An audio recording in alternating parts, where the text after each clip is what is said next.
Hello, it's the one and only 5D Transformations. And in this video, we are going to talk about the ENTJ. And the ENTJ, we're going to talk about the shadow side of the ENTJ.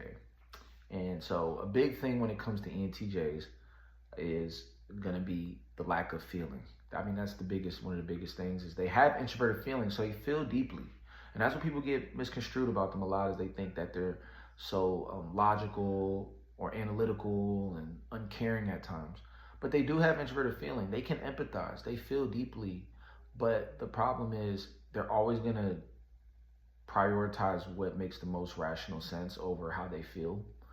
So because of that, it can make them very much impulsive and very impulsive with how they communicate, to always be seeming like they got it all figured out, to always be correct, to always have to be ahead. The desire to always be ahead can overpower the desire to just vibe and relax with someone. And that's a gift of theirs. They always are forward moving, but in that pursuit, it can compromise relationships. And their lowest function is extroverted feeling. And that's a big deal, because extroverted feeling is your connection with other people, is being selfless. And so ENTJs a lot of the time can seem very kind of self-absorbed, self-obsessed when it comes to the goals that they want to accomplish. One big thing when it comes to ENTJs is going to be their ability to tap into that feeling, their ability to stay honest, and not from a place of as if they lie, but stay honest to the feeling. Like, all right, I know this is the best thing to do, but every now and then let me just do a check. Let me make sure I'm not too separated from the group in my pursuit of being first place.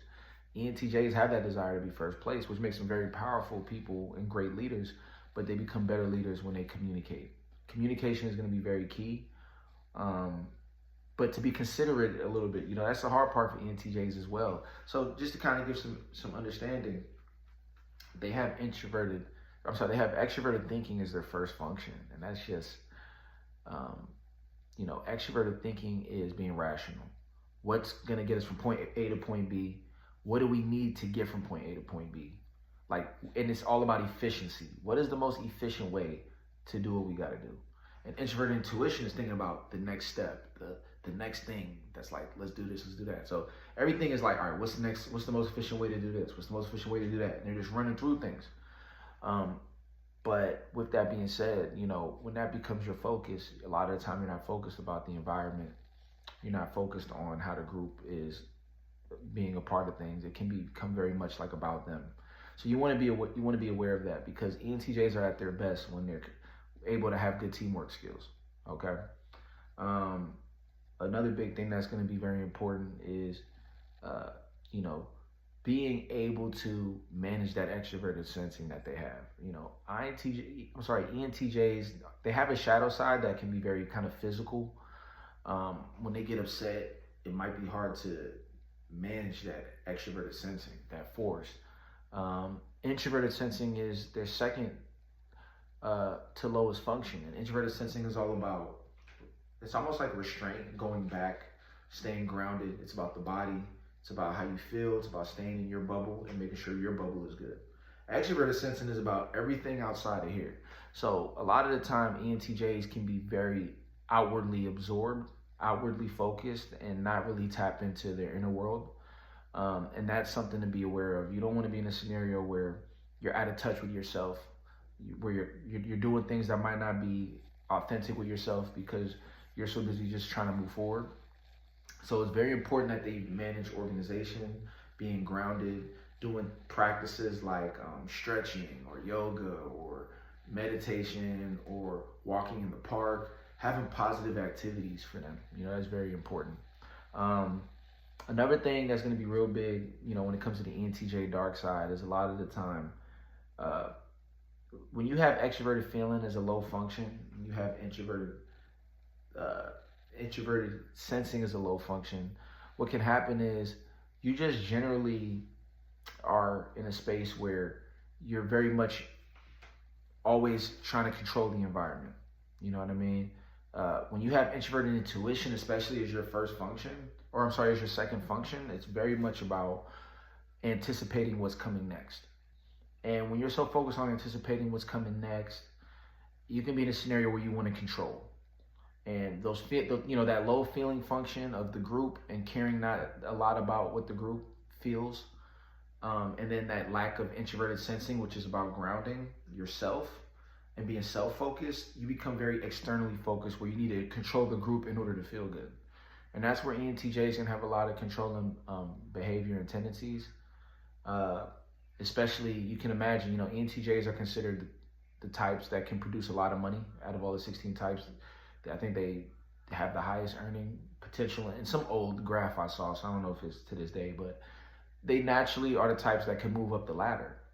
But they have to make sure to not compromise morals, and they have to make sure to stay disciplined as they move up the ladder, because if they don't want to be in a scenario where they isolate themselves with their success because they're controlling everything around them and being hyper controlling, so it's going to be very important that ENTJs stay disciplined, stay balanced.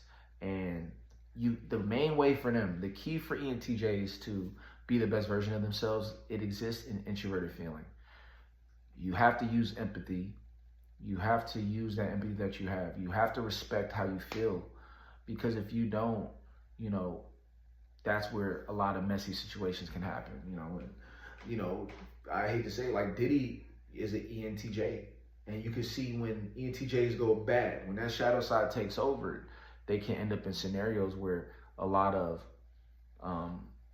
morally corrupt things have happened because of the lack of attention on what is the best moral thing to do, or what is the best thing to do for the group. When that's compromised because you want to do what you want to do, you don't want to be in that scenario. And that's the shadow side that ENTJs face a lot.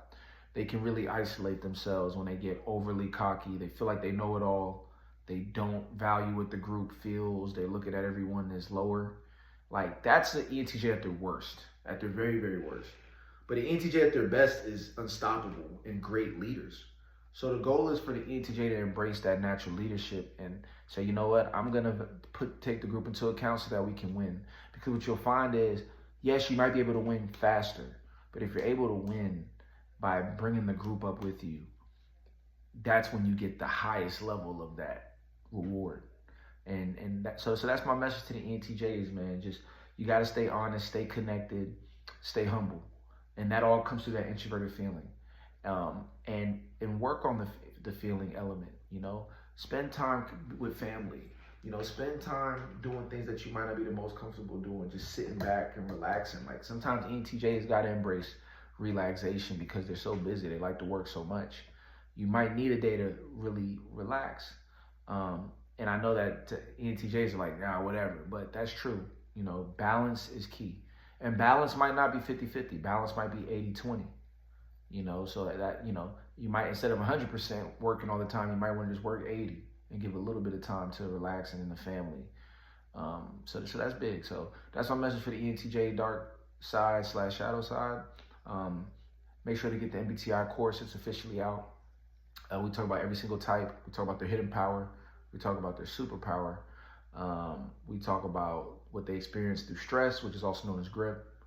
And explain all the details in MBTI, the deep elements, the spiritual aspect of it, earth, wind, water, fire, and how it relates to the types. Carl Jung, we just break it all down. So go to that Patreon, patreon.com/5etransformations, and I'll see y'all in the next video. Peace.